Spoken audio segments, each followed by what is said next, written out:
Finally আজকে আমি সব কটা ফোন কিনেই ফেললাম। তো বাড়ি থেকে রেডি হয়ে বেরিয়ে গেছি রাস্তার দিকে। এবং তোমরা ভাবছো যাচ্ছি কোথায়? যাচ্ছি রাস্তার দিকে। আর এটা হচ্ছে আমাদের বাড়ির ট্যাঙ্কি, ওখানে জায়গা ছিল না তাই এখানটায় বসিয়েছি। আর আর তারপরে আমরা পৌঁছে গেছি মহেশপুরের ব্রিজে।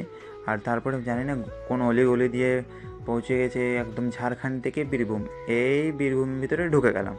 আর বাইকে আসা তো না, চুলের পুরো একদম 12টা বাজা, কী আর বলবো। দিয়ে তারপরে আমরা এসেছিলাম ভাদেশ্বরে এসেছিলাম একটা অফিসে, কাজ ছিল। আর তারপরে আমার বন্ধু এখানে ফোনে উইন্ডোজ খুলে বসে আছে, ল্যাপটপ বা কম্পিউটার নয় তো কী করবে। দিয়ে আমরা কাজটা কমপ্লিট করে পড়ে গেছি আবার জামে। আসার সময়তে পেয়েছিলাম, যাওয়ার সময় পেয়েছি। আর মোটামুটি জাম মানে বিশাল। তো এখানে মহাযুদ্ধ লেগে গেল। এত জাম মানে কি বলবো, জ্যাম খোলা মাত্র মহাযুদ্ধ। আর বন্ধুর দোকানে এসেছিলাম, ভাবলাম এত কটা ফোন নেব। তো তারপরে মনে পড়ছে আমার কাছে তো টাকাই নেই, আর ফোনগুলো দামি। হ্যাঁ, তো আজকের জন্য বাস এটুকু। দেখা হচ্ছে নেক্সট মিনি ব্লগে। Bye bye.